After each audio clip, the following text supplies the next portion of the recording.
Okay, so we have Mary. She's 84 years old. Everything that we talk about in terms of treatment is always going to be particular about what age group we're talking about. A 35-year-old patient is going to be a very different approach than an 84-year-old patient. In terms of veneers or color or implants or surgery. Are you taking out extractions on 84-year-old patients?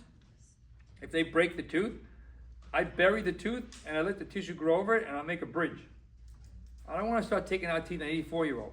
You know what that tooth is like when you try to take it out? It's ankylosed. It's ankylosed. So unless it's 100% has to come out, like there's a huge infection, which means it's moving, I'll take it out. But if that tooth cracks and they got tons of bone in there and you're trying to take out that little, oh, it's just you take it out, Dr. Dean. No, I'm not taking out anything. I'm burying it down there. The tissue grows over. I'm making a bridge for you. A bonded bridge for you. I don't want to do anything major on older, women and older men. I just don't want to do it in terms of surgery. Prepping the teeth, I have no problem. But I'm not doing surgery and implants unless, again, it has to happen. And most of them are sometimes, Manhattan, they're vibrant. They're out there, they're working, they're 84 years old. So here she comes in. She comes in, my teeth continue to break. The controlled medications, he's okay. I had a hip replacement. So she looks like this. This is Mary, right? Why do her teeth keep chipping? Because she wore her teeth away. They're all thinning out. Lower dentition's all worn down. And again, this kind of patient, younger patients before 30 years old, older patients after 78, up to that, I want to talk to the family. I don't know if she has dementia.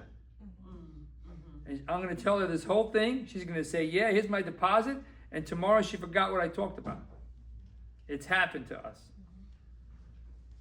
What am I coming in for? You gave a deposit of $5,000.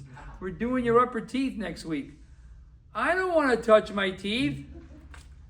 Hi, Joanne. Does your mother have dementia? Oh, yeah, she's had it for years. Don't listen to her. She gave us $5,000 for an upper case. Oh, no, don't. Leave her alone. Don't do anything. She's not going to remember. She's not going to show up. Right? Younger patients, 25, 30. Is your mother around? Hi, do you know what we're doing? What are we doing to my daughter? She wants to do her teeth. Yeah, mom's going to pay for it. Dad's going to pay. Whoa. Let's get mom and dad on the phone. Right? So young patients, old patients, watch out. Get the family on the phone because you don't want to start treatment, especially on older people, when the parents and the kids don't know. Oh, you don't have to call my daughter. I'm in charge of my life. Now you get into that battle. Can I just have the number, please? Listen, your mom went to do like $40,000 worth of dentistry. Is she okay? Oh, yeah, she's independent. Let her do whatever she wants. Okay, I got clearance from the kid. You know what I mean? No, don't do anything. I got to talk to her. Hey, thank you for calling, Doc. Thank you so much for calling. Like, I want to know what's going on. She's independent. She wants to make her own decisions. I go, listen, it's a lot of stuff you need. Or you want to go through all this? Or you want me to just repair it and bond it? Most of the time, they're going to say, just repair it and bond it for me. Right? They're going to say, just repair it and bond it for me. And I talked to you about it, bite position. And I did this with my other partner, Dr. Smolin. So there's a lot of wear here. It's a lot of work. She's 84. She want to spend $60,000? And I'll say, Mary, you want to see? She goes, I want to look great at the end of my life. I don't care. All right, she's all in. So again, no posterior support there. Where's my vertical going to be? Here, maybe here. But I need one session just to take off the crowns. I need one session, 2 sessions maybe, just to take off the crowns and go to conformative. Because that's a separate visit. So it's a lot of work. This is not a veneer case. There's going to be full coverage here. So talk to her about finances. Here's the posterior teeth. She's cracking over there.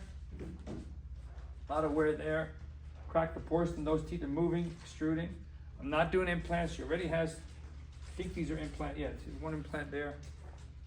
So I really don't want to get into surgery with her. Left posterior. This is all extruding down. This tooth has been extracted. This is over a course of time, right? This didn't happen overnight.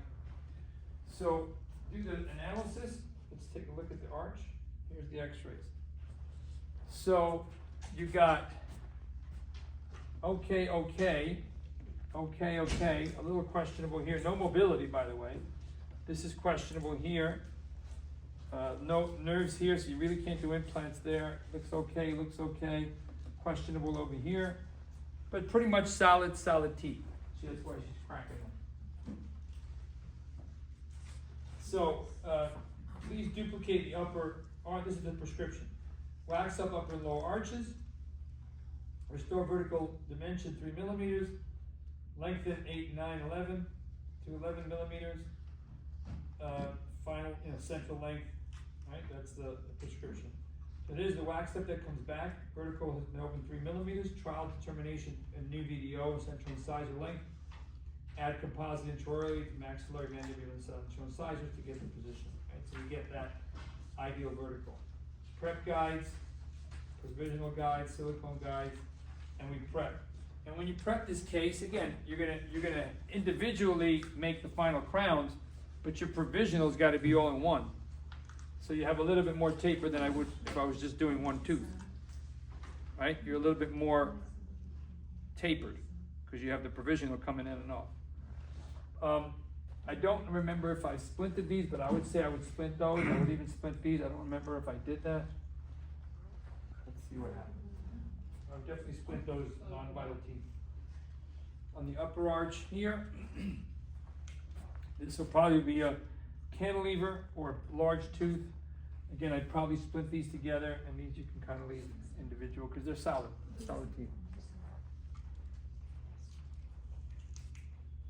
And this is a great guide. When you have these prep guides from your wax up, you're always checking to make sure you got your clearance. Making sure when you put the wax up, I would say this is undercut. You should be cutting that more. These guys are good. This is a little tight. This is good. This is a little tight. The canine's a little tight. I would re-prepare that. Provisional, Luxatemp. And the upper provisional, lower provisional. You can do both in one arch. You can do 2 visits, 1 visit, whatever you're comfortable with. But at the end of the provisional, you want to get to the point where you have good vertical position, good guidance, right leg working movement. 13 was scheduled for clinical crown lengthening because it was short. You can see that number 13 on the right screen. Over here, crown lengthening to bring it up. It's a little bit too high.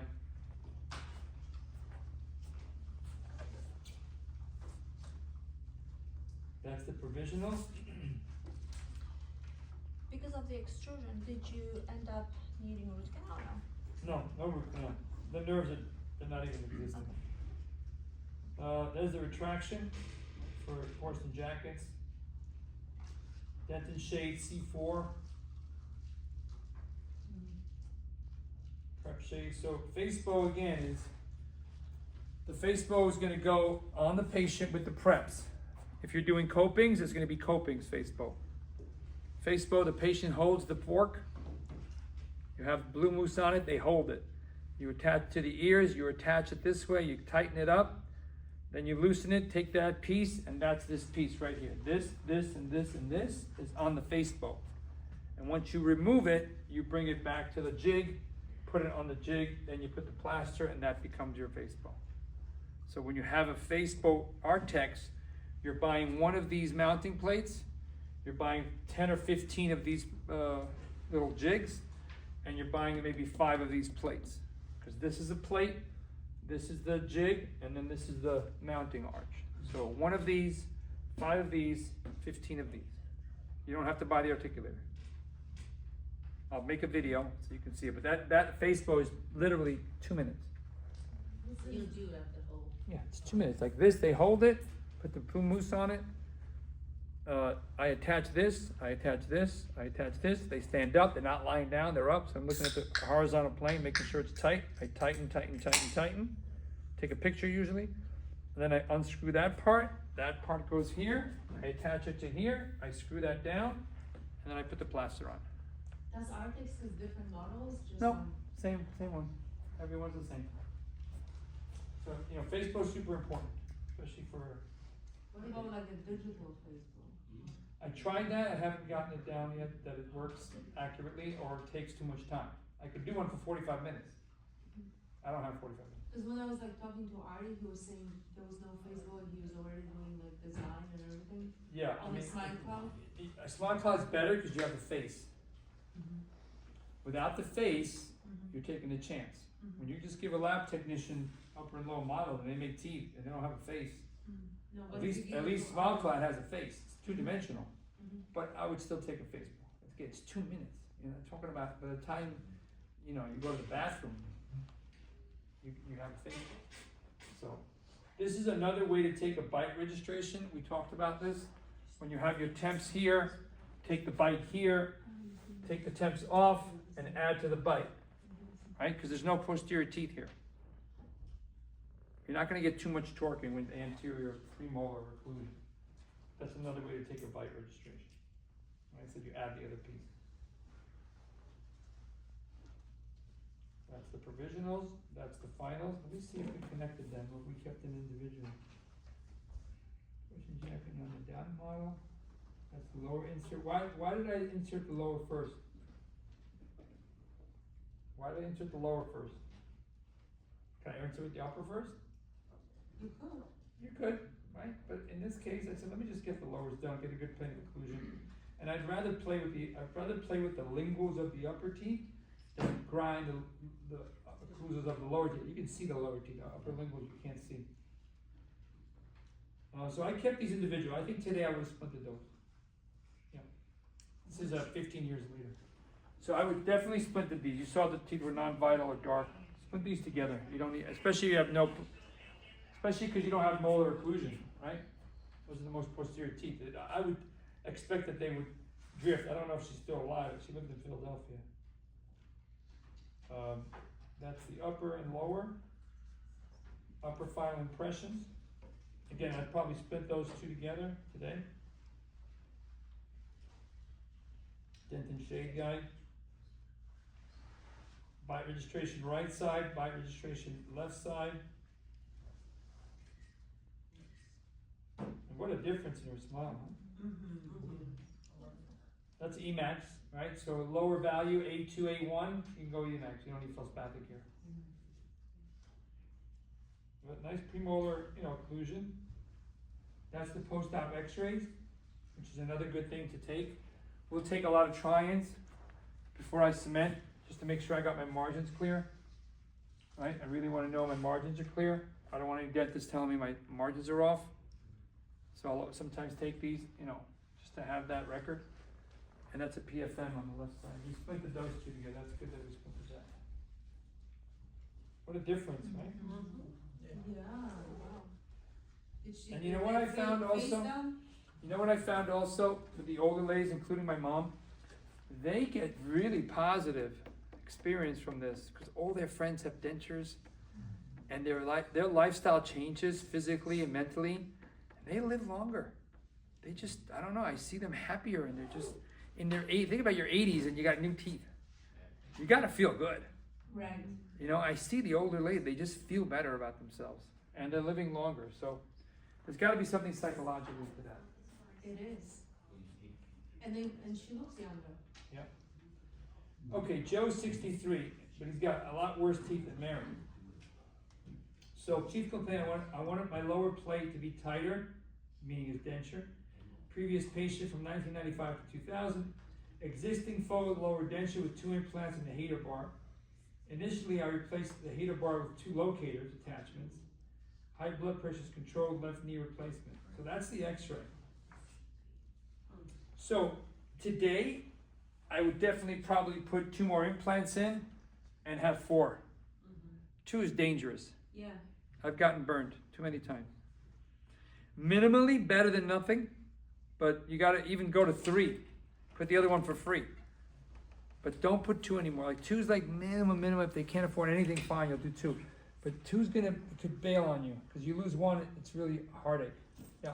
Because of the bone loss in the posterior, put them all in the anterior area, and then. I would probably put 1 if I could squeeze it this way, like we learned on the all on 4, and squeeze it that way, even if it's a 3-5. Because once you connect 4 teeth, 4 of them connected is much stronger than having the 2 or 3, 4 locators. As opposed to a bar. No, I want to connect it with the bar. Okay. In the beginning, we wanted to go to locators because it was easier. I'm back to hater bars. Yeah, because I lost the locators. I lost them. Would you do a hater bar on that then? This is a hater bar. We switched it to locators, which was a mistake. What I'm saying is, I'd rather have a bar today. Today. Give me a little bit more info. When they're taking in and off the locators over the course of time, especially has to do with the size of the implants. You go with a 3.5 implant, 10, 3.5 by 10, 4 of them with locators, snapping on great. And then one day this one gets lost, and now this one gets lost, and now this one gets lost. I'm like, what am I doing? Long term changes things. Their bone changes. They have recession. When you have a bar, all my bars cases are fine. I haven't lost one on any one of the bars I did 20 years ago. They're connected. It's just a safer system now. Again, locators are cheap, so we did them. Oh, we did locators, no big problem. No, I'm losing them now. I'm losing them 20 years later. She was 60, now she's 80. Bone changes, her body changes. She's got phosphomass, I don't know. Her estrogen level change. And now she's getting pre-diabetic. Now I'm losing the implants. Her lifestyle is going downhill. Can I go put more implants in now? Probably can't. My mistakes. So I'm telling you my mistakes. Go to bars, connect everything together, put 4 in there, you're gonna be much better off. That's what he looks like. Look at this. Right? This was the older guy that we bought his practice. This is the case he did 20 years ago. He retired now. We were repairing all this stuff. And now he's like, hey, what can I do? I gotta kind of start over now, right? I gotta start over. So he's in the practice already, and I'm trying to convert him over. But this occlusion's no good. I'm not gonna blame the dentist, but he's in the wrong position. He's forward. See where he is? He's forward. Right side, left side, look at the back molar. What am I gonna do with that? Extrusion on the right. Composite buildups placed 20 years ago, still functioning.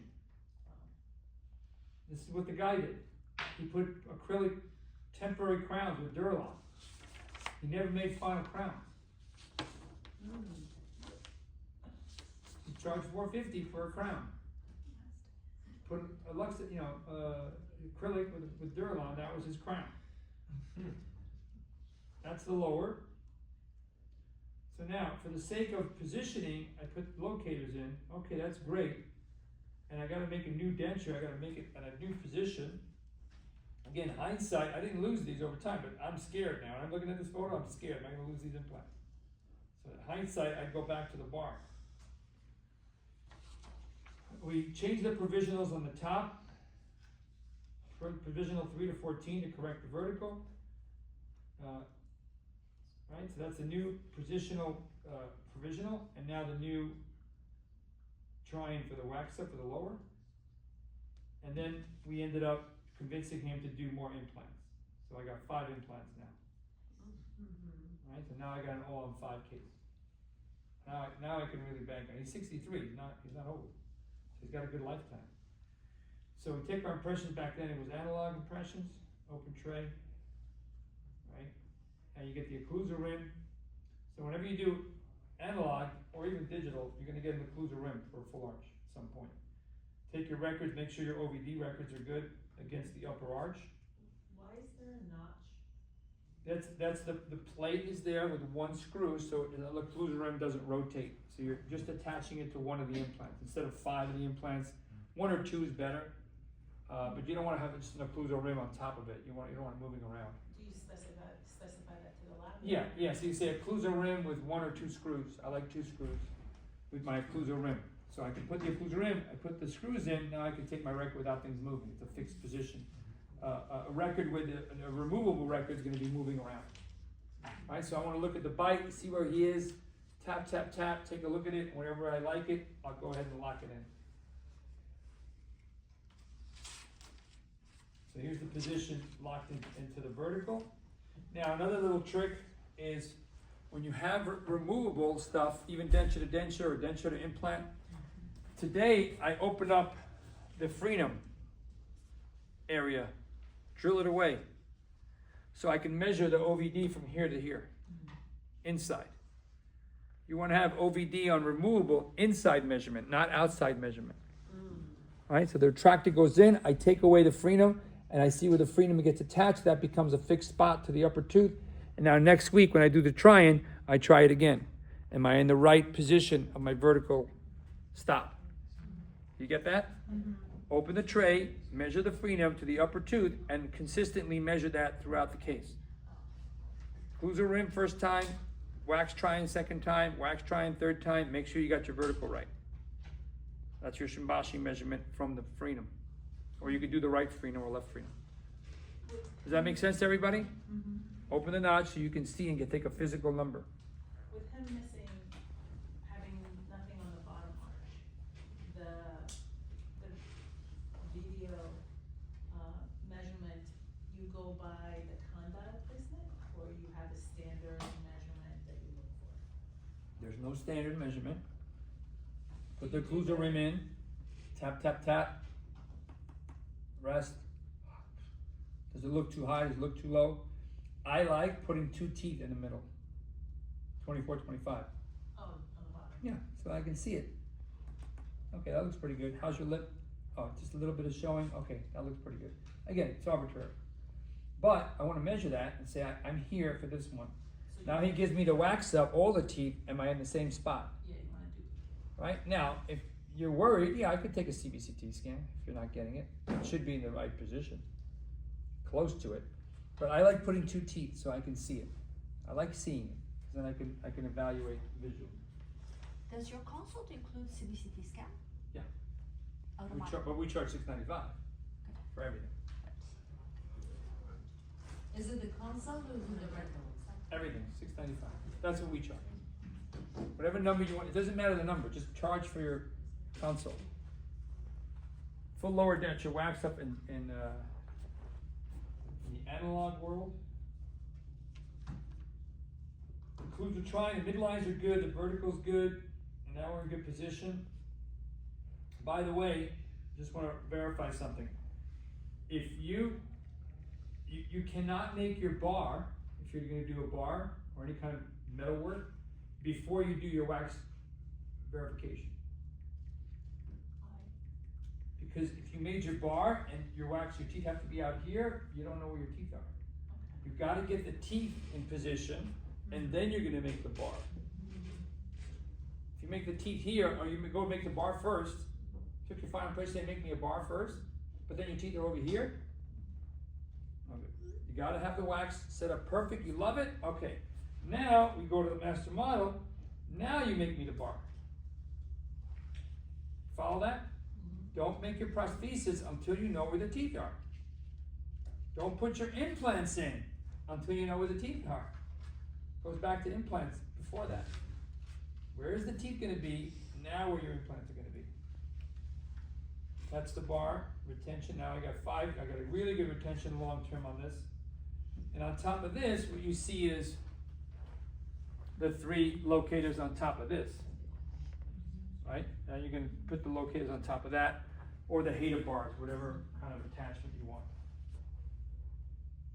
Right, so that's the verification of that. Make sure that fits.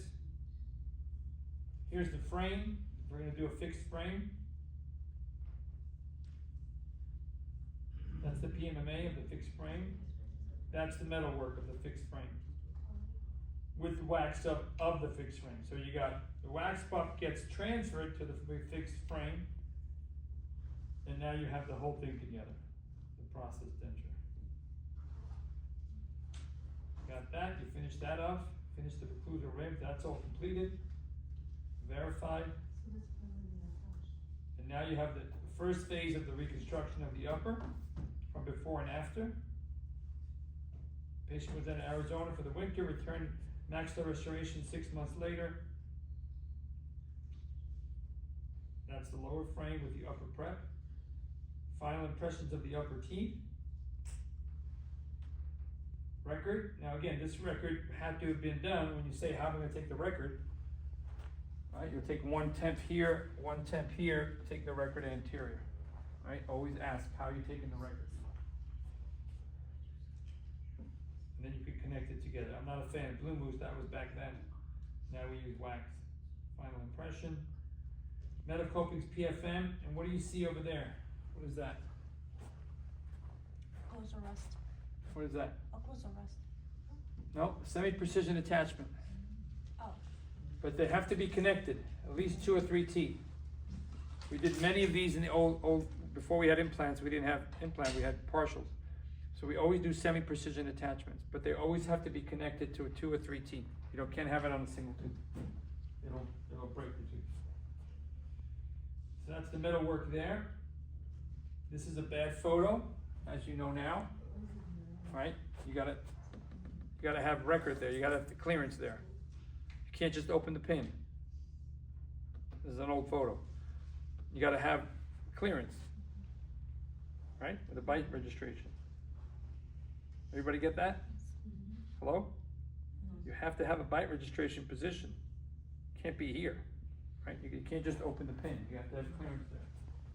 So we'll take that. Here's the bite registration at that specific position.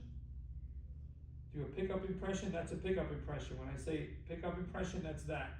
It's picking up the metal. Plus, you have to do a Facebook at that level. The Facebook has to be done here. If you don't do a Facebook here, you don't do a Facebook here. You do a Facebook with the coping trying. Everybody understand why? Why? Because you're going to porcelain. When you're doing veneers, you're going to porcelain. You need a face bow. If you're doing crown and bridge, you have a frame, then you take your face bow to go to porcelain. So when you're going to porcelain, you need a face bow. When you're going to finish. That's positioned there. Now, what's the problem with PFM and this kind of work back then? It's gonna show the black. Right, so, looking back 20 years, 15 years ago, that's not aesthetic anymore to me. He can't see the black line, but I see the black line. So, you learn over the years that, obviously zirconia is a lot better material. And it's not as thick. See, the metal's too thick there, so the porcelain comes out too thick. Intrusive, guidance right, guidance left, that's the partial. When do you do the frame of the partial? Before or after the porcelain? After. Or After. before, right? So you can have the frame before, you can have the frame after. Either way. Okay. Would you still do acrylic leather? Today, it's a financial decision. If they can't afford zirconia, then I'm doing acrylic. My go-to material now is titanium bar with acrylic or titanium bar with zirconia. This one's 25,000, this one's 35,000. But acrylic, to me, acrylic's easier, right? I can prepare it, I can take it off, put it on, take it off. Easy to repair. Zirconia is a lot more expensive and harder to repair. Okay.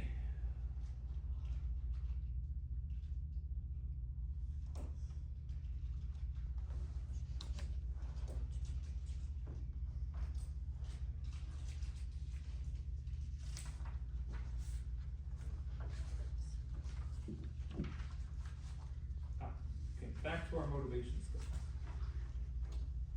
So that was the motivation that we stopped. We'll start again.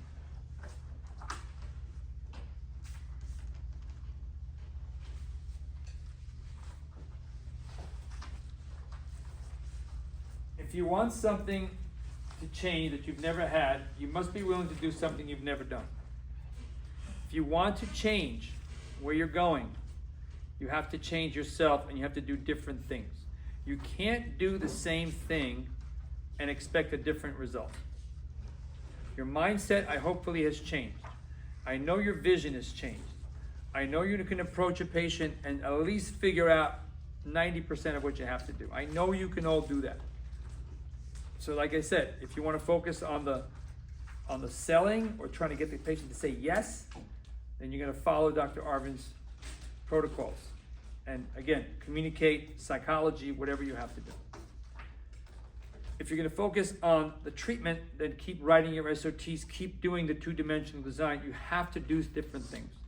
I would challenge you this week, when you go back, take your pictures, take your camera, and start doing some 2D design. Get your mind to start training your eye and your eyes. Even if the patient says no, take the pictures. Go through the treatment plan. Put it on WhatsApp. Hey, I got a case, I'm not doing the case, but what would you guys do here? Because I don't even know what to do here. And even if she said yes, I'd be worried because I don't even know what to do. Right? Take a picture, put it in the chat. I'm not doing the case, but I want to know what you guys are thinking. It's good for treatment planning. Send it to me and send me the x-rays. We can treatment plan it if it's a difficult case. So the patient's not saying yes is not a dead end to me. Oh my God, this is a great case. I'm going to document it. I don't even care if the patient says yes or no. Let me show this to my group. No problem. Take a negative and make it into a positive. The patient just did one arch. I really, really want to do 2 arches, but he only can afford 1 arch. All right, I'll take the 1 arch. Fix the lower, make sure it works, make sure it functions. All right, so you're not trying to get everybody to say yes, and it's not going to happen. So you got to keep your expectations real. I would definitely do previews or chat GPTs, whatever you want to do, but definitely start showing patients that, the possibilities of what you know you can see. By the way, your staff, when you start doing previews or chat GPT at Smile Makeovers, show it to your staff. Say, oh my God, that looks great. Do it to one of the staff members. They have to see your excitement now in the office. You're excited here, but they don't know what we just did after 8 days. They have no clue what you did. And that's another big disconnection. You go back to the office, you're pumped up, we're gonna do FMR, and the staff's like, what are you talking about? 8 days if I got Dr. Dean and Dr. Arvid. Like, I don't know what you're talking about. So unless you stop, have a meeting with them, and say, let me show you a couple of these few slides of where I want to get to and what we should be doing, they're not going to get involved. They're not going to get engaged.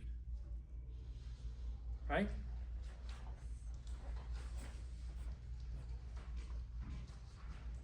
External marketing. You need to have at least 3 or 4 cases befores and afters. So if you have done a case, bring the patient back, do some befores and afters. You want to use my photos, use my photos. Get these patients to give you testimonials. Get a nice video of the cases that you love. That case that you did is a beautiful case. Get a testimonial for her. It's a beautiful case you did, and it's dramatic. Put that on your website. Put it on your posts. It's a dramatic before and after. I'm like, wow. Can you show us? Put it on the WhatsApp. So the one, Get the testimony. If you finally did a case that even 2 teeth in the front, even if it's bonding ceramic, oh my God, it's gorgeous. Can you give us a testimonial?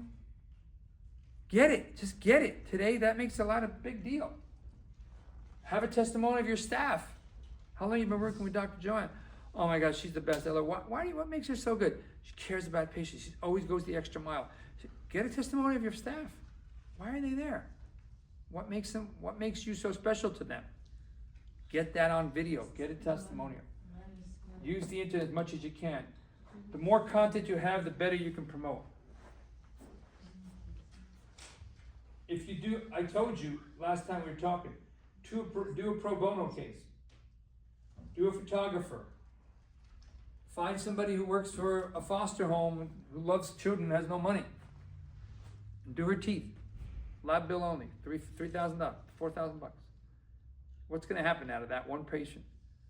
Testimonial, before and after, got your experience, you did it, feel good about yourself, and you just changed somebody's life. Not so bad. Do that on your day off. You have a canceled day, you have a bad day, you have a snow day. You know what, Joanne? I want to do your teeth. Come on in. Let's go do your teeth today. I have nothing to do today. You do 3 or 4 of those in a year, guess what?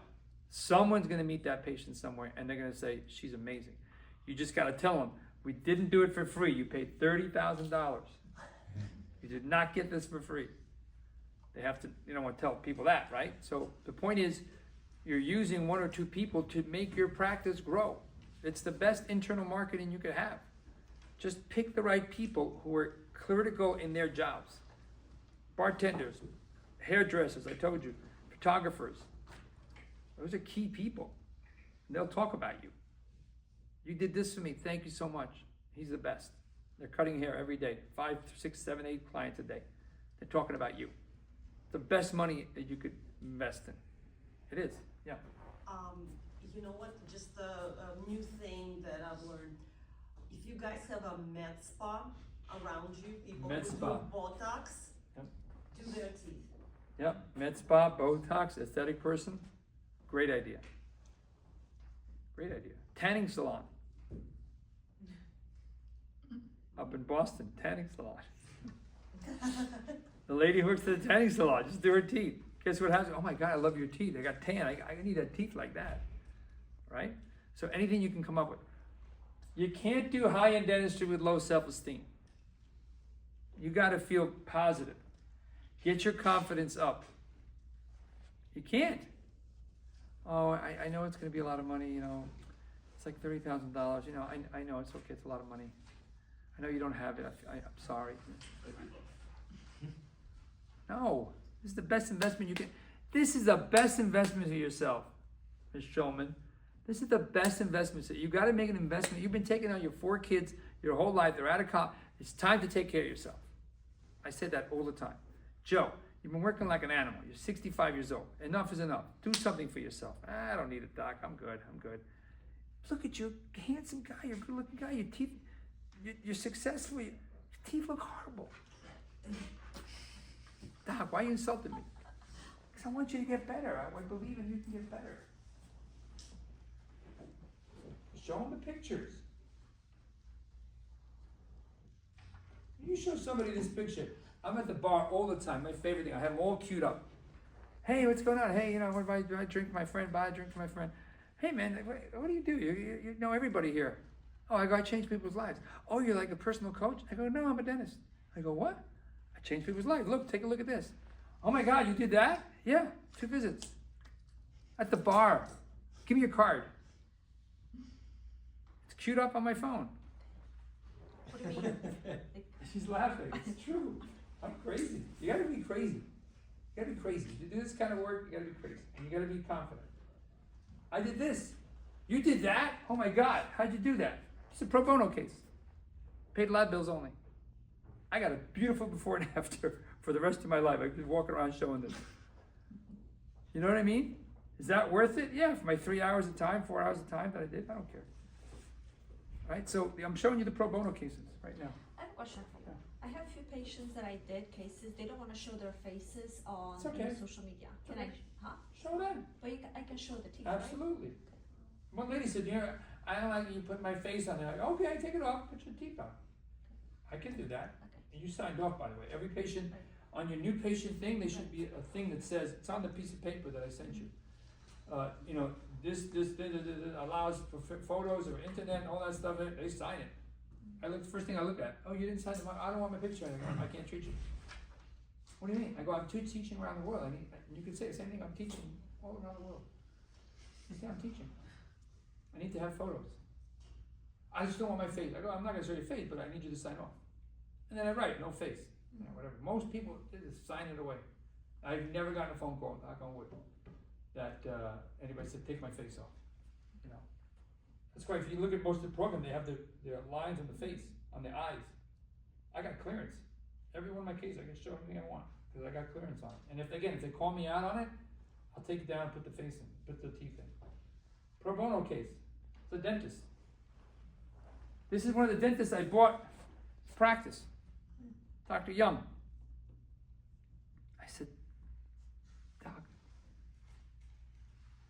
I gotta do your teeth. You're doing cosmetic dentistry? And he was successful. He was making $600,000 a year.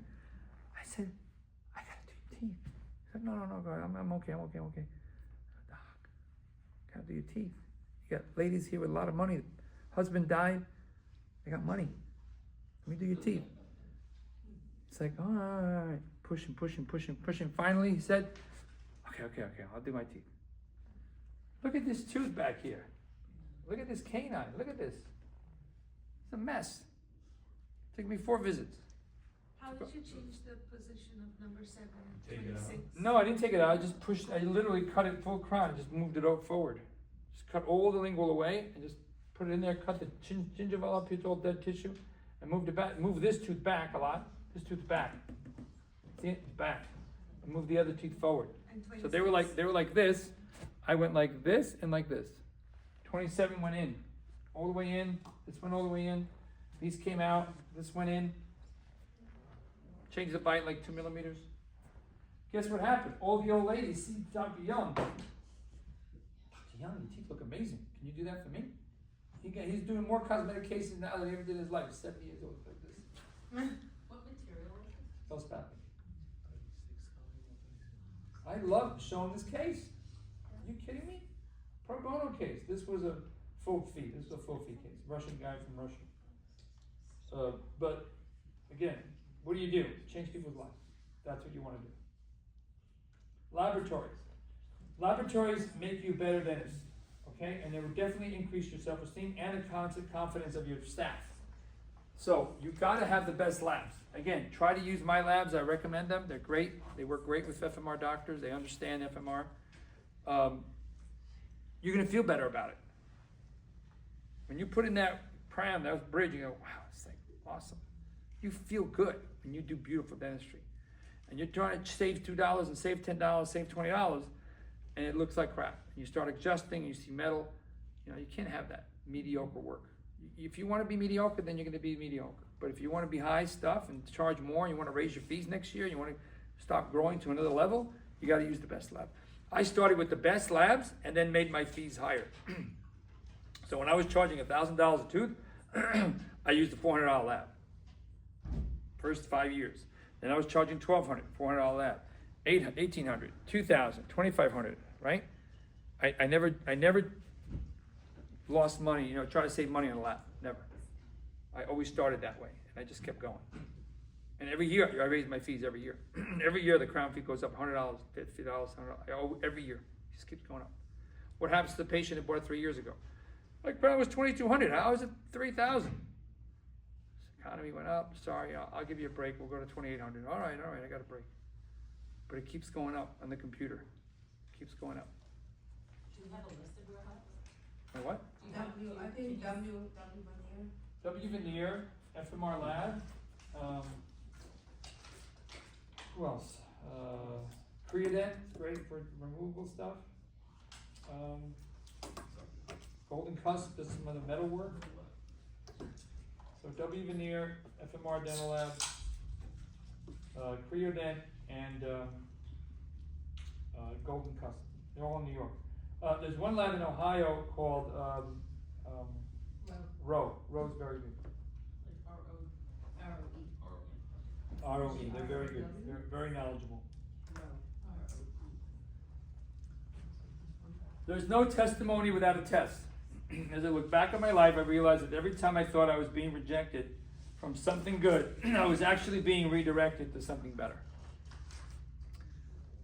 The younger you are, obviously it's going to happen to you. The more rejections are going to happen. As you get older, it's less and less rejection. But how do you deal with that? To me, I tell my kids this all the time. I go, rejection is just redirection. It makes your path. It makes your story. It's the biggest motivator. You're going to have doors shut down on you. You're going to try to get into this job, and they're going to say, come on in for 2 or 3 years, and then they're going to throw you out. You're going to go try to buy a house. You're ready to buy the house, and the bank rejects you. You can't buy the house. You're going to do a patient. You're going to try to do a treatment plan. They're going to say, yes, yes, yes. I've even gotten deposits paid. And then 3 weeks later, I want my deposit back. What did I do? What happened? You were ready to go. Actually, recently, physician, great patient, super referral, saw the teeth, so she was sold. She saw her friend's teeth, amazing. I'm ready to go. Doctor, smart person, came in. I love it. I love it. I love it. I love it. I love it. Deposit $5,000. 2 weeks later, I don't want to do my teeth. I'm scared. Why? Get her on the phone. Hey, what's going on? Do you really think I need to do all this stuff? I go, listen, when you're ready. Well, can I have my $5,000 back? I go, yeah, okay, $5,000 back. So you get, it's gonna happen. And she saw my other friend and said, what are you doing? He's like, I don't know. Change your mind. Can't treat everybody. But if you Did start, I feel I did anything right? You know, you start getting like, what did I do wrong? the toilets weren't clean. I don't know what happened. Ceiling was ratty. What did I do? You start internalizing. You can't do that as a dentist. That's what dentists do. We get so emotional and so sensitive that it's something we did. It's not you. You can't control everybody. Just make sure you're doing your part and you're straight. It's not your fault. Yeah. So when you have the work stuff done and things like that, you can't return the deposit. No, then I'll take off. Let's say it was our things is like $300-400, so I just take off $300-400. Or the other part is if they put on a credit card, you have a 4% charge. Well, sorry, you want your deposit less 4%. I just paid 4%. I didn't take the money. It got transferred to your card. So they go, oh, I want my 4%. I'm not giving you 4%. Or whatever. If I'm pissed off, then you piss me off. Whatever. Sometimes I'm nice. Like I don't care. I don't want to start any problems. It's like a family friend or something, and I'll just say take the $5,000 back. So you make those decisions. But redirection, you got to understand your rejection is redirection. And it's happened in my life, and I'll tell you the story.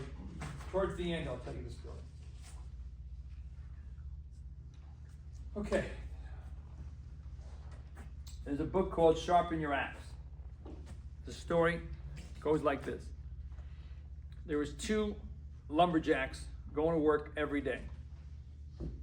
2 lumberjacks cutting wood every day. Cutting wood every day, from 8 o'clock to 5 o'clock every day. One of the lumberjacks would never take a break, a little coffee, little thing, never take a break, just work all the way through from 8 o'clock to 5 o'clock. And he would chop 100 pieces of wood, or 100 trees. The other lumberjack, cut, 1 o'clock, he'd leave for an hour. Come back at 2 o'clock, 2 to 5, he cut 120, 130 trees. Every day this guy's chopping, he goes, where the hell is this guy going for an hour? And I'm only cutting 100, and he's cutting 120, 100, he's beating me every day. One day he calls me and goes, John, I can't understand. I'm sitting here every day. I don't stop all day. You leave for an hour. I don't know where you're going. You come back and you're chopping up more trees than I am. What are you doing in the hour? So I'm sharpening my axe. Because an axe, if you sit there for 8 hours, it's going to get dull. He goes, stops, relax, takes a coffee break, takes a nice lunch, or sharpens the axe, comes back and cuts again faster. What's the clue there? What you did now for the last 8 months, 6 months, you've been sharpening your axe. You've taken time away from your family, time away from your practice, invested some money, you've sharpened your axe so you can be faster, quicker, smarter. You need to do this on a daily basis, you need to do this on a weekly basis, and you definitely have to do it on a monthly basis. Meaning, your time. Look at your schedule for the week. In that schedule better be Dr. Dean, 3 o'clock to 5 o'clock on a Wednesday, Dr. Dean, 4 o'clock to 8 o'clock on a Friday, Dr. Dean, Sunday, 8 o'clock to 1 o'clock, and that's my sharpening of my axe, which could be prayer, nothing, music, swimming, nothing, prayer, swimming, nothing, drinking, whatever. But do massage. I'll take my massages Wednesday afternoon. Why? I need to decompress, run for 5 miles, swim for an hour, whatever I'm doing. Go to church on Sundays. I gotta sharpen my axe. And then monthly, and then every 6 months, and then every year. If you don't do that, you will get dull and you will burn out. Young doctors, you will burn out. Okay? Older doctors, you know more than ever. You got to take time. Sleep is probably the two biggest things right now for me right now. My age right now is sleep. I got to look at my clock and I got to make sure I get sleep. Because if I don't get sleep, I can't be sharp. Especially before FMR. Right? Before this week, I had to get my sleep and make sure I really rested so I'm sharp and I'm ready to go for you guys. I'm going to probably crash tomorrow night. Probably tomorrow night, I'm going to crash. I've been here relaxing in Florida, but I'm not relaxing. I'm on point. I'm working. I got stuff going on, right? So I'm supposed to be relaxing. I'm not relaxing. So I need tomorrow and Monday. I'm off on Monday. Awesome. I'm going to relax Sunday and Monday. You got to make time for yourself. You got to sharpen your axe. How great do you want to be The sharper you are, the better you will be. You gotta get sharp. Vision without action is just a dream. You have a vision, you put it into action, it's gonna be cool. Action without a vision just passes the time. So if you're just gonna come here, take some CE courses, and not do it without your vision, you're just wasting time, and you're wasting your money. When you put vision and say, I wanna do this, I've taken the action, and now I'm gonna change. I'm gonna change my consults, I'm gonna change my photography, I'm gonna be better with my Facebook, I'm gonna be better with my preps, I'm gonna analyze my preps, take photographs of my preps, check with my mentors, did I do it right, look at my temps, make my temps better. Now every step now is getting a little bit better this year for you. Should be getting better each year. And then you get to the point where you should be sending me, I'm gonna give you another challenge. The next time you do 4 units, 5 units, 6 units, 3 units, 4 units, take a picture of the provisionals. Take a picture of the provisionals, send it to me. You don't have to send it to the group, just send it to me. I'm gonna say, look at number 7, look at number 8, it's a little off. 9, 10, and 11 is great, but look at 7 and 8, it's off. If you don't get feedback, you think everything's great. If you don't get feedback, it all looks great to you. Oh, I did it, looks beautiful. Doc, what do you think? Well, this one could be off. She did it, the lady who just left. She sent me a case, she goes, what do you think of the case? I said, the uppers are beautiful, the lowers are too thick, too bulky. She didn't individualize them. Oh wow, I see it now. Because when you put it in, you're like, oh, excited, oh my God, it fit, it's awesome, go. Right? And then you look back, you're like, oh, a little too thick, a little too bulky. Send it to me, give you feedback. If you don't have feedback, you can't get better. My associates, Doc, I'm ready for my temps evaluation, and the patient's right there. I don't hold back. I said, well, this too soft here. Your guidance is missing here. Let's try again. He comes back in. And then sometimes the patient's like, hey, can you just do it? Because I got to get out of here. And I go, all right, I'll do it, no problem. And then I show the doctor how to do it. And every now and then, Dr. Claudia, Dr. Ari, they come up to me and go, I got my temps. What do you think? I go, oh, pretty good. But this one, right? Because that's how I learned. When I was working with Dr. Larry Rosenthal, I thought I did the best temps in the world until I saw Dr. Larry working. Oh my God. His hand-eye coordination and the way he moves his hands, sculpting like unbelievable. So I'd make my temps. I said, Doc, take a look at my temps. He goes, Dr. Dean, it doesn't look too good. You gotta. I go, shit. Wow. How did he do that? I just saw it. I don't even know how he did it. It's right there. And I'm like, damn it, looks better than mine. Next time, next case. 20, 30 cases later, oh, that's how you're doing it. Okay, now I got it. Doc, take a look now. Dr. Dean, not bad.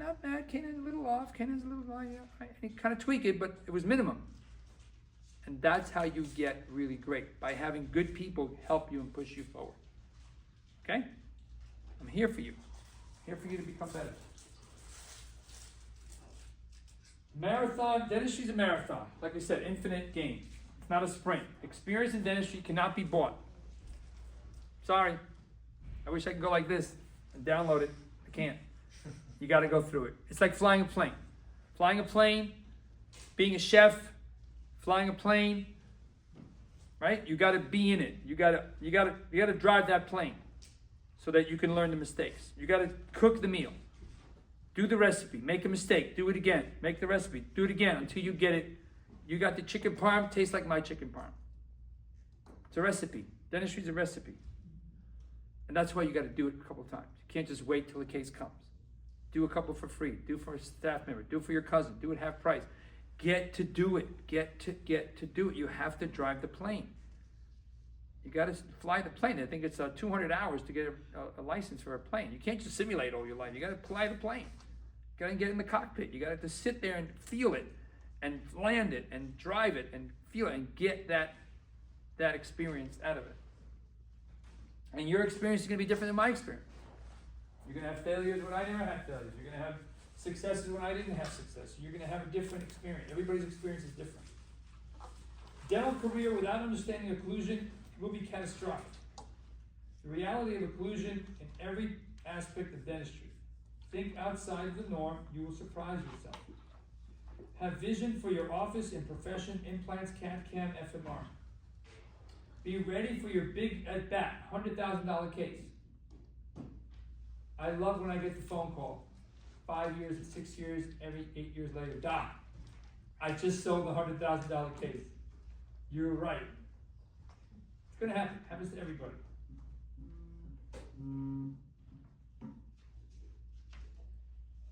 Get in the cockpit and fly. How many hours have you been in the cockpit? How many cases have you done? 1, okay, let's try 2. 2, let's try 4. 4, let's try 8. Just keep going. Find your why. What's your story? What's your why? Success. What is your success? What is your success? What does it mean to you? Money, family, stuff, leaving the world a better place, friends, self-fulfillment. You gotta know what your why is. Why did you become a dentist? Why do you still love it? And what are you gonna do to make it better?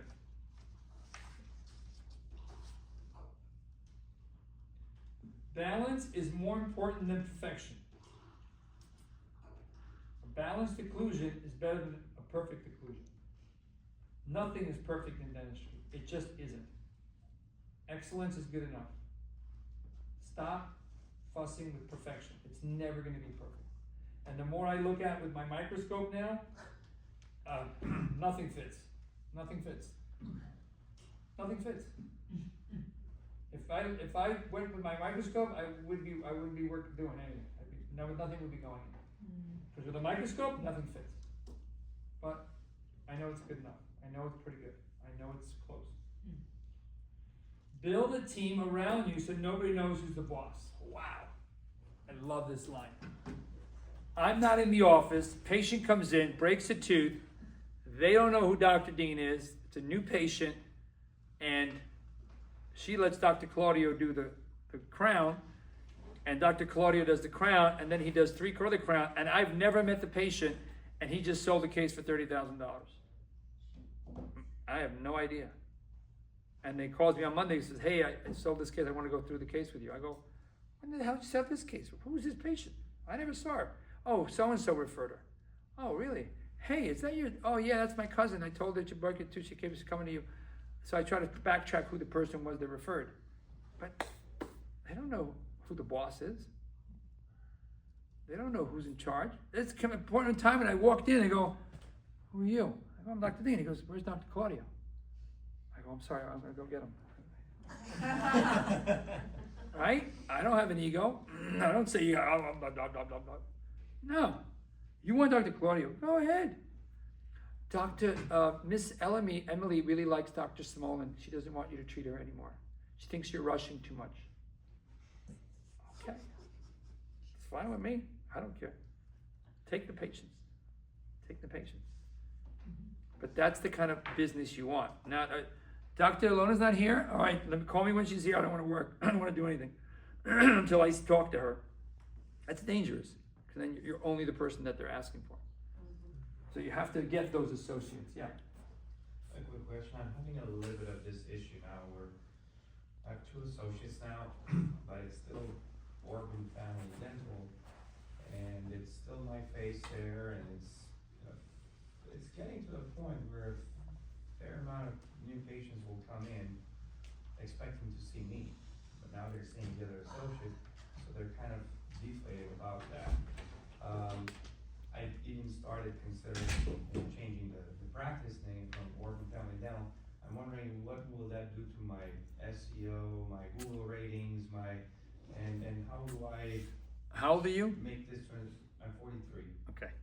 You're going to be practicing for 20 years. Mm-hmm. I would change the whole face of your marketing campaign. When you get, I know you're transitioning right now, but let's say you finish your transition, you get your finances kind of finally under control, and maybe next year you just do a revamp. Inside and outside, and Google and everything. That's what I would do at 42.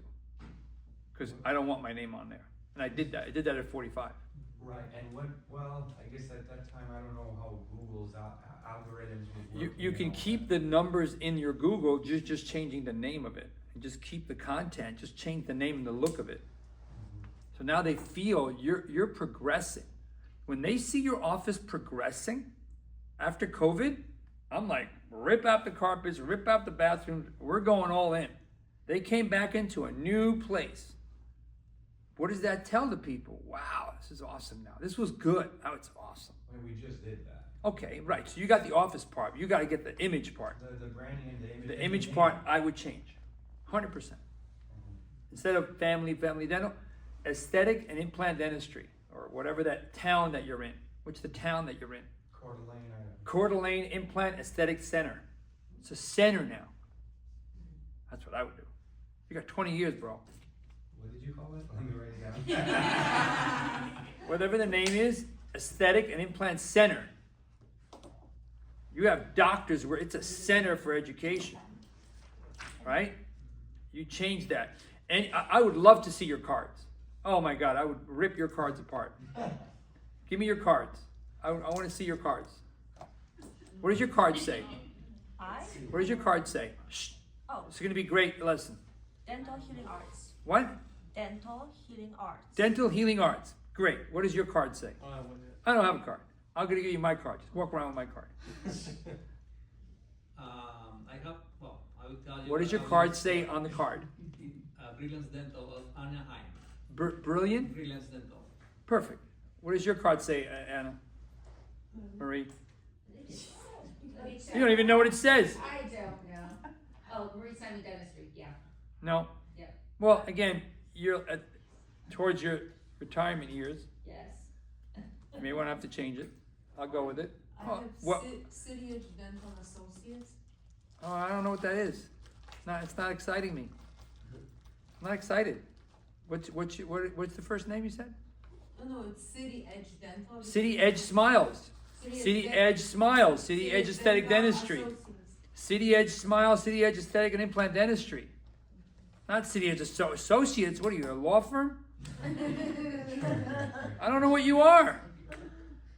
City Edge Smile Center of City Edge and Smiles and Implant Center. Smiles and Implant Aesthetic and Implant Center. That's the kind of the thing that's going on right now. What does yours say? Simply Smiles. Simply Smiles. What does your card say? What does your card say? My dentist for life. What? My dentist for life. I need something else. I need something. Aesthetic and Implant Dentistry underneath it. And heaven. What does yours say? And heaven. Mine, dentistry with a smile. Okay. But I'd put again, Aesthetic and Implant Dentistry as a plus. You know what I mean? You got the name, now this is what I do. What is, Organ yeah. Family Dental. No family. Family's gotta go. General dentistry's gotta go. Gotta get all that out. All that stuff you gotta get out. You gotta get rid of the general family nonsense. Get rid of it. Old school. Aesthetic and Implant Center, Aesthetic and Implant Dentistry, Smiles for Life, Smiles and Aesthetic Smile. That's what you do. That's what you want to do. You have to write what you want to do. You want to do family dentistry and kids? That's what you want to do? I don't want to do family dentistry. I'll do it, but that's not what I want to do. I want to do aesthetic and implant dentistry. I want to do full mouth rehabilitation dentistry. I want to do aesthetic smile dentistry. Write what you will write, and you will become what you write. Guaranteed psychologically you will do that. Yeah.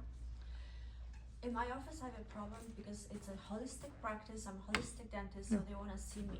So I do all the exams and I push treatment to my associates. That's good. That's good. But to be honest with you, what's happening is I charge $640 whatever for the exam, but then the treatment is done by associate and they're getting whatever 30-35%. And a lot of patients don't want to see the associate. Should I be pushing the exams towards the associate? No. No.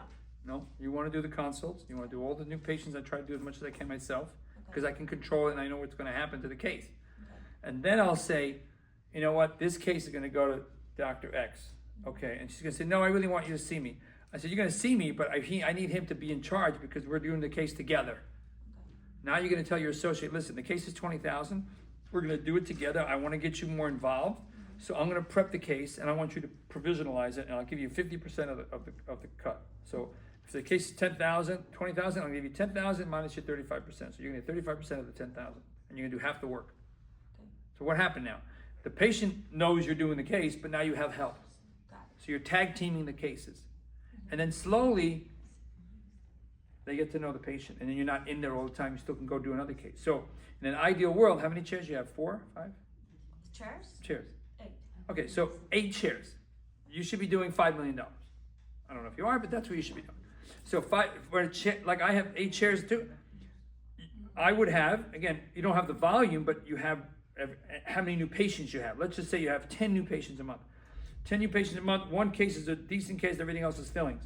Okay, this patient's in room 1, this patient's in room 2, 9 o'clock, 10 o'clock, 11 o'clock, 12 o'clock, 1 o'clock. Right now I got 8 patients lined up.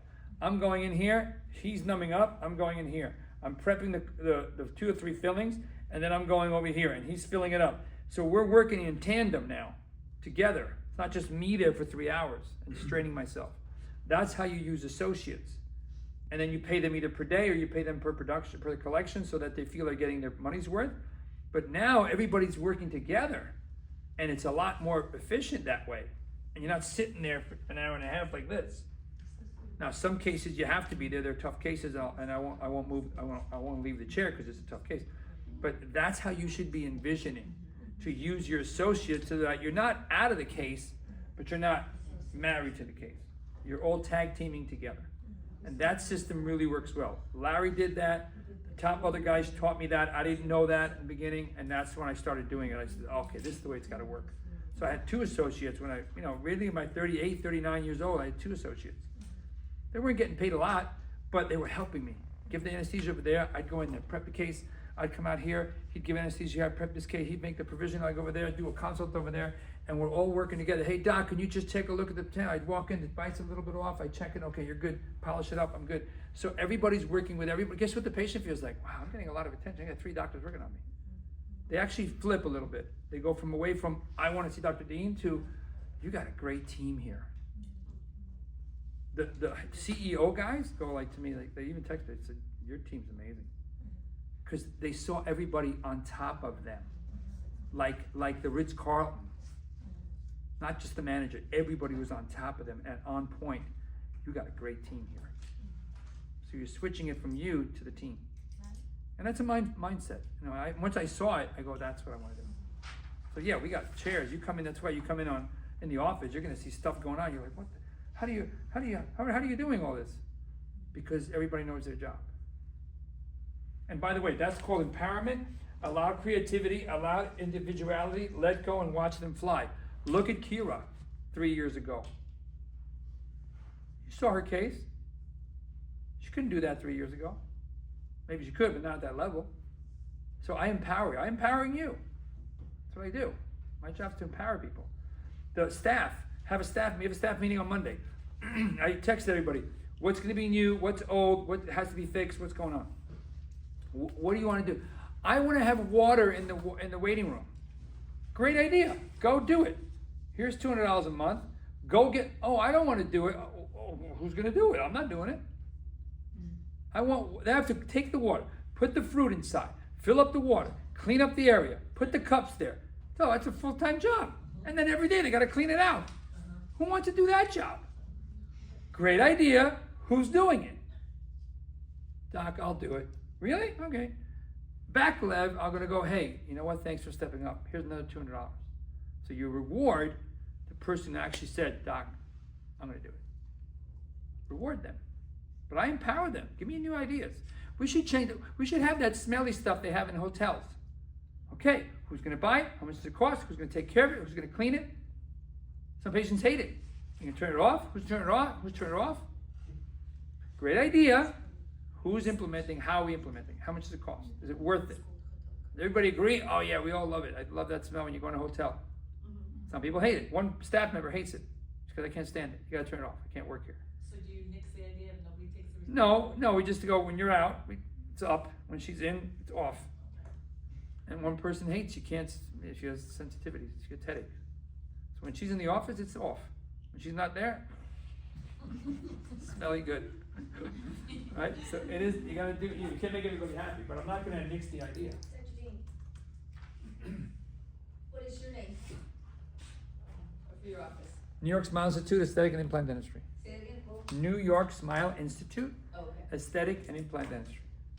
You know exactly what it is. Always play like an underdog. I think I'm poor. I don't think I'm the best. I'm number 2. That's how my personality is.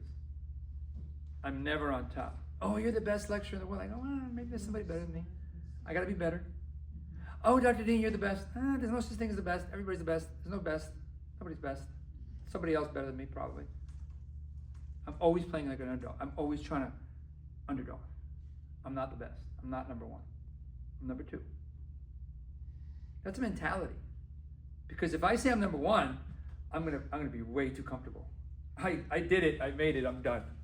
That's not gonna work for my mentality. It doesn't work for me.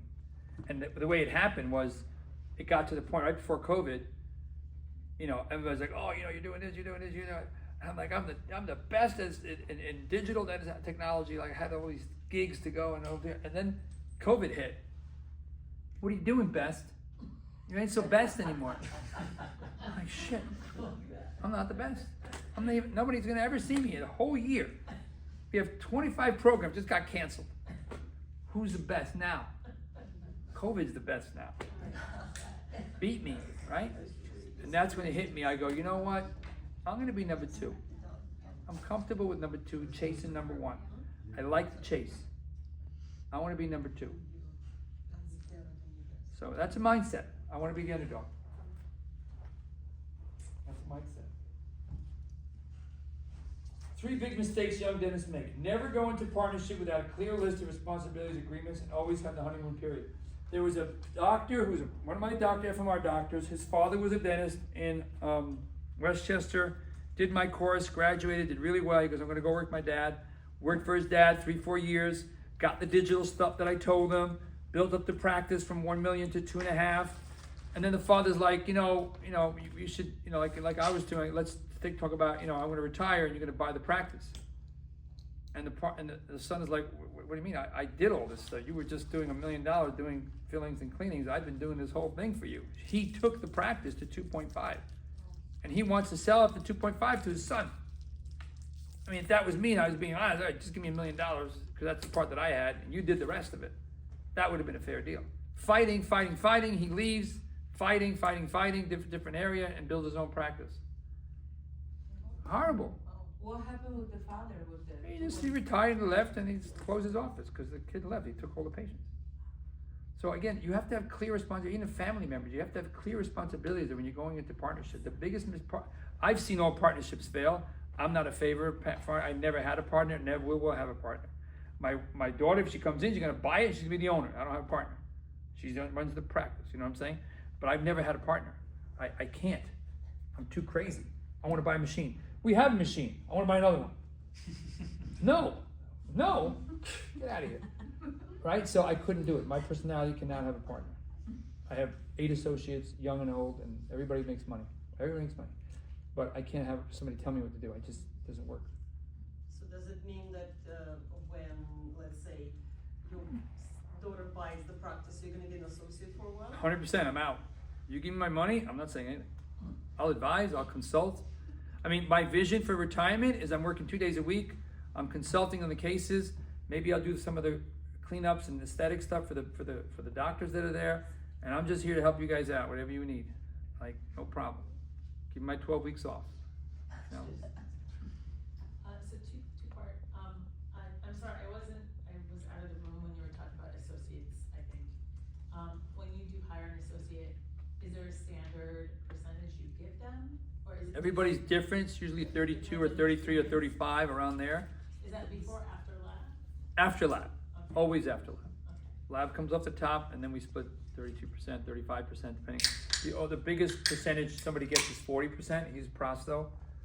He gets 40%. And then the second is, if I wanted to do a case with you, Right.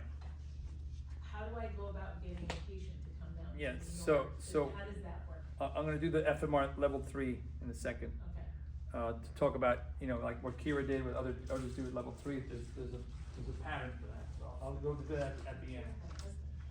Never buy a home before you buy a practice. Never buy a home before. Makes sense, yes. I bought it. Yeah, what is that? Let me take you over there, hold on, so the camera can see it.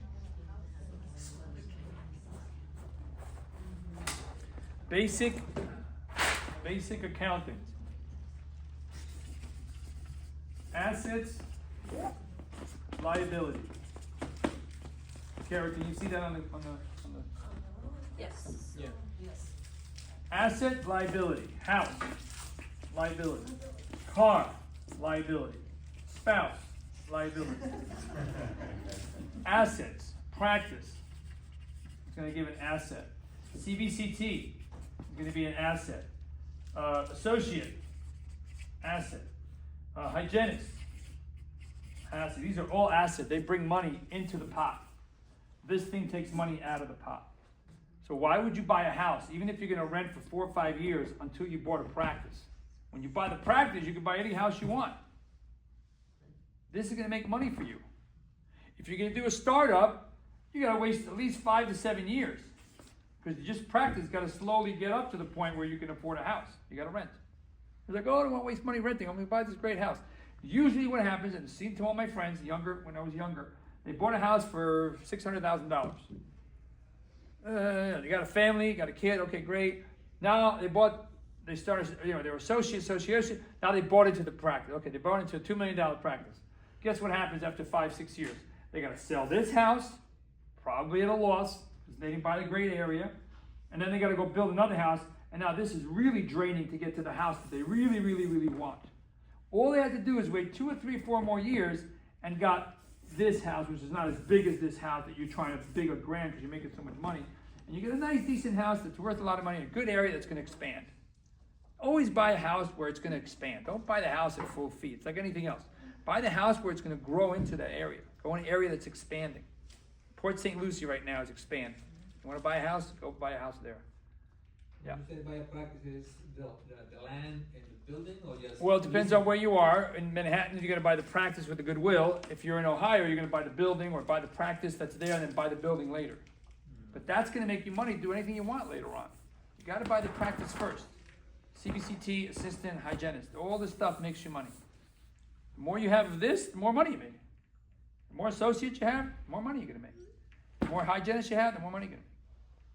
Basic assets. You got to have assets, not liabilities.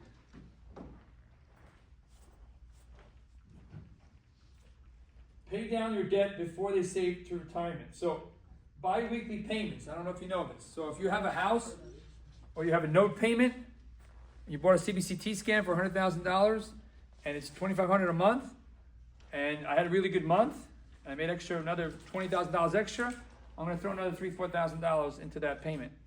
My house payment, it goes bi-weekly. If I don't have money that month, I'm going to pay my regular payment. But if I have a little extra money, I'm putting it down in there. Putting extra payments into the payment of whatever debt I have. And I have, 5 houses and a whole bunch of note payments. So I look at that note payment, I go transfer. Let's pay down that note payment faster. Because if you're waiting for the regular 20, 40 years, it's going to take you forever. You're paying a lot of interest. So bi-weekly payments, if you can afford them, are really good for your home. Paying down the debt. You got to get your brand. I saw some of your websites because I went on to spy on you. And some of your logos are not so good. So look at your logo, make a nice logo. Create the money, ask GPT to give you a good logo. She'll give you a good logo. Get a good logo that really identifies who you are and create your brand. And the brand's got to be consistent. If your colors on your phone, website on your phone are blue and white, then they come in the office. It should be blue and white. It shouldn't be yellow and brown.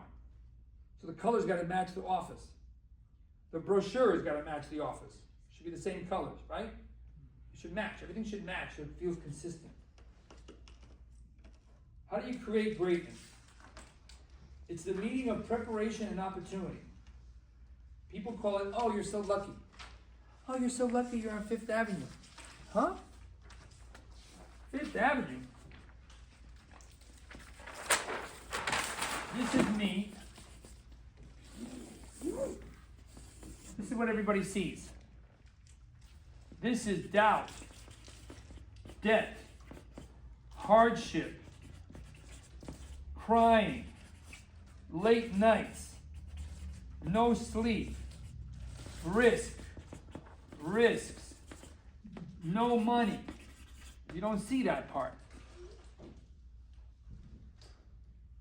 Everybody sees this. I said, guys, you don't know who I am. You don't know where I've been. I'm here because I climbed a mountain that nobody wanted to climb. I've done things that nobody wanted to do. I've taken risks that I shouldn't have taken, but it felt right. That's where you are. I'm trying to explain to you. This is where you are in your career. You're in a crossroad. You can change, make a little bit of change. You can make a lot of change. You can make a big change. It's how much you want to push yourself and how much confidence you can get out of it. And again, how many Dr. Dean injections I can give you, right? Because you need a little Dr. Dean boost sometimes. Like, oh, really, Doc, can I talk to you? Yeah, what's going on? Oh, I don't know what I want to do. I said, you need a Dr. Dean. Let's go. Where are you? What's going on? Let's get it out of you.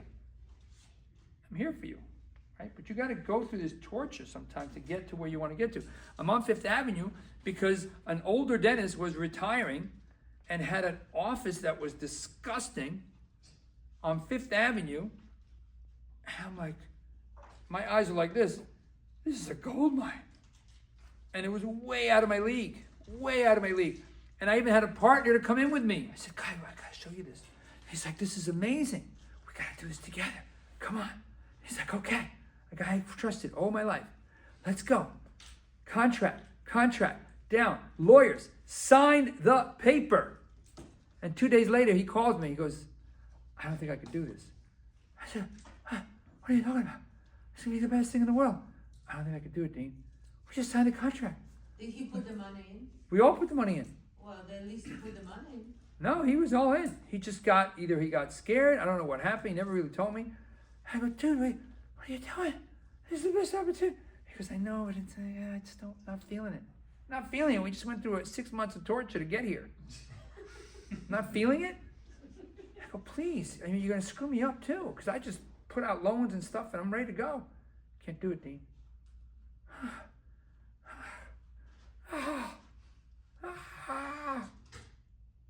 Broker, hi, listen, I got a problem. My partner just checked out. What do you mean?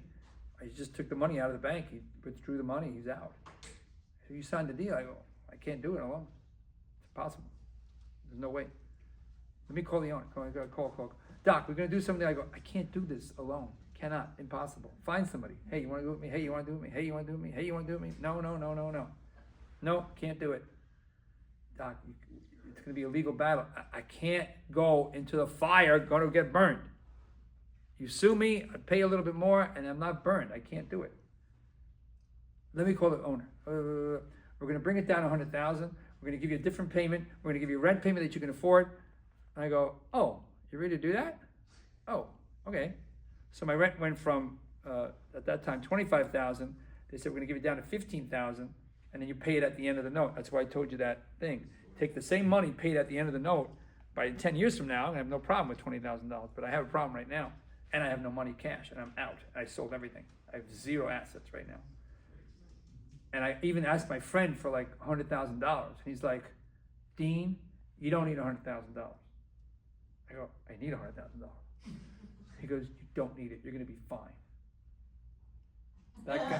That guy is one of my best patients and my best referrals and my best friend. Because I don't know what he saw in me, but he saw something. And he was right. He was 100% right. And 1 year into it, by the way, that was 2007, 2008, the market crashed. So I'm like, I'm getting on my feet. Market crash. Oh, no.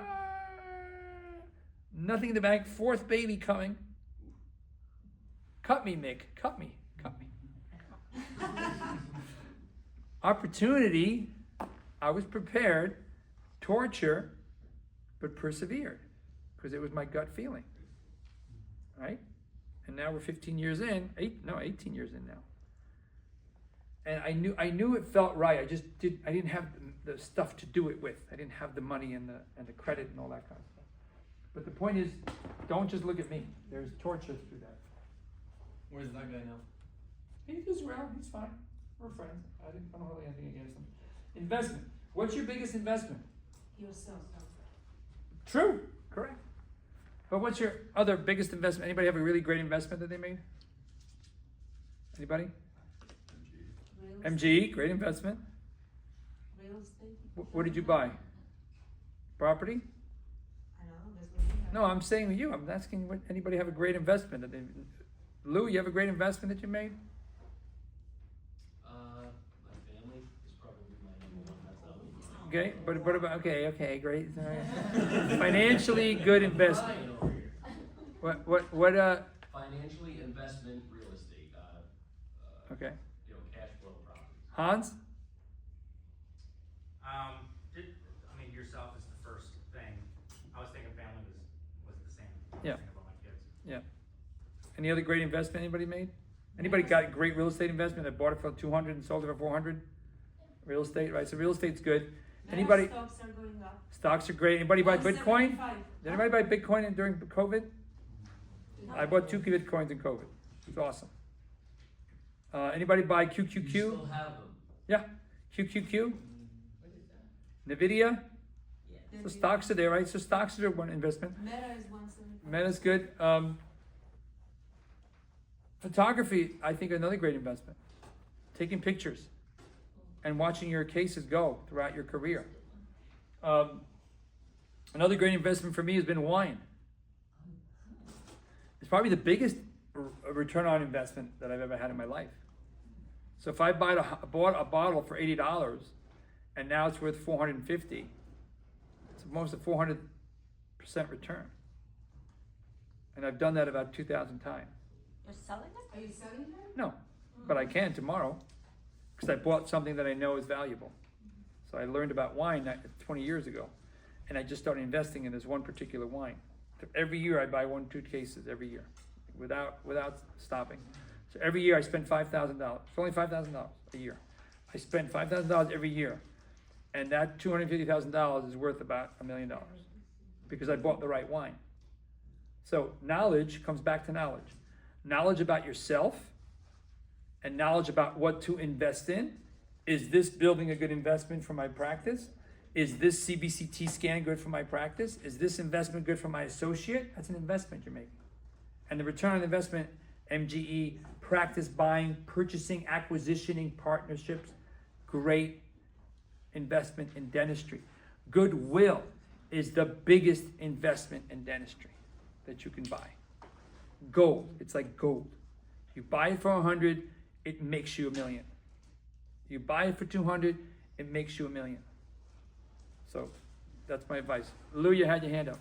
Would love to know what wine that is. Bertani. You can start buying. I'm telling you, you'll thank me in 10 years. Bertani, Amarone. Right now they're selling 2012 vintages for $85. I've been buying it since 1995. Look up Bertani Amarone 1995. It's $450. Where do you keep it? That's a different, it's a personal question. Oh, sorry. The exact coordinates, please. There's 2 coordinates. Your hands, your honor, your humility, your honesty, and your hunger. I'm still hungry. I still want to be best. I still want to try to be the best. I'm still pushing. You got to stay humble. You guys reached out to me. I reach out back. I'm not above anybody. We're all the same. We're all learning together. I learn from you. You have questions. I don't know the answer. I go back and research. Right? Your hands got to be good. You have to have honor in yourself. And you got to be honest. It's so much easier being honest and honorable in your career and still make money. You can still make money. You don't have to lie. You don't have to cheat. You don't have to hurt anybody. Just do it right. It's so easy. You don't have to think about that you were untruthful or you lied to anybody. Just be honest and straight. It's so much easier. And I was the other way when I was younger. I didn't know that. I was not the best person when I first graduated. Excellence is never an accident. It's an expertise, a lifetime of work. Harold Chabelle. It's a lifetime of work. Infinite gain. And again, whenever you want to stop, you're out of the game. It's fine. Nobody won and nobody lost. You have a career, you provide for your family, you build a legacy for your family, so they appreciate what you've done. And remember, your family will never, never understand the torture that you go through every day. So stop trying to tell them. Call us. We can talk about the torture we go through every day. Your family, they can't understand. I had a tough day. I had 2 crowns of growth. Huh, Dad? What are you talking about? Don't try to tell your family how hard you work for them. It's not. They don't need to know. Just know that they love you, that you love them, and you're there for them, and everything you're doing is for them. That's it. Don't try to put your dentistry on them. It doesn't work. I tried. I got 4 kids. I got 1 though. I got 1. You need to trust in something bigger than yourselves. Religion, your gut feeling, your karma, destiny, life, vibration, synchronicity, whatever you want to call it. You got to feel that. That's life. Like that's you close your eyes and you're feeling what you're feeling, and it's going to help you in the tough times, and it's going to be praising in the good times, because that's dentistry. Dentistry's high and low. You know, we're kind of like a little manic depressive, right? We're a little bit up and down, right? On a great day, on a great day, right? It's part of it, and sometimes it hurts people. Some people do get into a position of they're clinically depressed, and that's bad. And I'm there for them. There's a lady just called me, literally was an FMR doctor, phenomenal dentist. She took FMR 2 years. I called her one day. She's like, I'm having problems. They go, man, what's going on? You're like top of the world. Having some problem, emotional problems. So let's talk about it. I don't want to talk about it right now. Are you okay? I'm okay. Are you sick? Is there anything else? What is it? Like she wouldn't come out and say it. I kept pushing. Here to talk whenever you're ready. How are you feeling 2 months later? Is everything okay? I'm thinking about you. Thank you so much. I just kept saying, I'm thinking about you and I'm praying for you. I don't know what's going on. I don't know if she has cancer. I don't know. I don't know. I don't know if her parents are. I don't know. I have no idea. And I'm not guessing. I just kept saying, I'm thinking about you. I'm here for you. Please call me. One day she called. And we had a 2-hour conversation. I was crying because she was going through a lot of pain. Dentistry's not easy. And I was just there for her. That's all she needed to hear. And then I went down and visited her down in Fort Lauderdale. And then we started talking. We have a couple of lunches together. Let's talk about a beautiful, gorgeous girl who's got phenomenal hands and a phenomenal personality. You'd never know it. And she was struggling. And literally Tuesday, she texted me, hey doc, I'm back. I'm good. Can't wait to start FMR again. And I looked at it and I stopped everything and I called her. I said, what's going on? She goes, doc, I'm sorry I reached out to you. Thank you for praying for me. It definitely helped me that I knew you were there for me. This is stuff, that's what we do. And she said, I'm going to see you next time you're here. I got a really good job. I'm doing this, but I'm coming back to FMR. I need to get back. I need to get back to where I was. So that's life. That's just life. And it happens to a lot of dentists. They get depressed, they get upset, they get emotional. And they have a tough time. Divorce, whatever, parents dying. I went through that with my mother. It's hard. But if you know you have a good circle of people that you can just open up to and be straight with, and have a good forum, there's nothing like it. And that's what I love about FMR. Everybody can be themselves, and you don't have to worry about the question that you're asked. Right? It's an open forum, and it's a trust relationship. Motivation. So 1985, I failed. I don't know if you know this. I failed out of dental school. I went to Columbia Dental School. I was partying. I was out of my house. I was drinking. I was waiting for the midterm and the final. Thank you, Dr. Thank you. Bye, guys. Thank you. Bye. And I failed. I got D's and C's. And they called me around March time and they said, listen, you've done dental school from September or August to March, but your grades aren't good and I don't think you're going to be able to continue on. You're going to probably have to repeat the year. And between me and you, I don't think dentistry is for you. That's what he told me to my face. Now you're a 22-year-old kid, and the dean is telling you, dentistry's not for you, bro. So what do I say? Dentistry's not for me. I guess he's right. I couldn't cut it. Now here was the problem. I took my DAT. My GPA was 3.1 in Queens College, and I took my DAT and I got a 36. I got 95 percentile in my reading. I'm not a good reader. Why did I get a 95 percentile in reading? Most people get 80%, 70%, 60% on reading. How did I get a 95 percentile in reading? The title of the essay was Streptococcus mutans. And I had done my thesis in histology on strep mutans. So I was whizzing through that thing. So my score was high, but it was fake. So now I'm walking around. I can go to any dental school I want. I get into Columbia, Virginia, UPenn, Stony Brook, NYU, Tufts, B, everywhere. I got a choice of any dental school I can go to. I got ego. I thought I was bigger than what I was. I'm going to Columbia.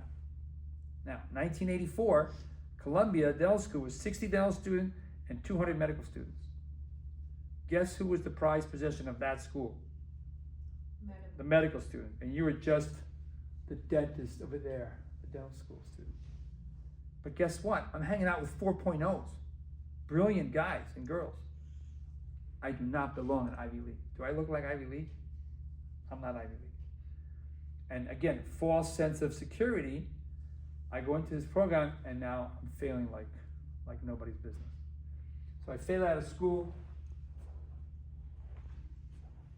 It's March of April of that year. I meet a girl bartending. I gotta make money. So I start bartending again because I figured school's a waste. My parents don't know that I'm failing out. I'm bartending, I meet a girl, I move to New Orleans. I literally got my bag and moved to New Orleans to go with this girl, partying, drinking, drugs, that whole thing.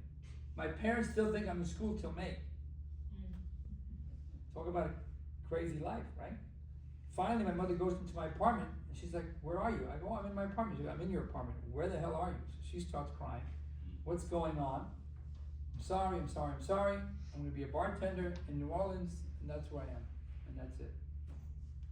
One day, this man comes in to the bar, suit, after work, late August. He says to me, "Oh, so you're gonna go back to school now?" Because everybody's always, bartending, waitering, and everybody goes back to school in September. I go, "Well, I was gonna be a dentist, but it didn't work out." "You're being a dentist? Like, that's pretty, how did that not work out?" I go, "I was over my head, I was in the right school, and I don't know, I thought I could do it, but obviously I'm not smart enough to do this stuff." He goes, "Where'd you go?" I tell him the whole story. He goes, "Well, did you get accepted to any other school?" I go, "Yeah, I got accepted to last school." He goes, "Why don't you just try another school? Maybe Columbia was a bad fit for you." And the light bulb just went off that day. So August 26th, call up NYU. I go, "Hey, I got accepted last year, can you take me this year?" They're like, "Oh, yeah, I got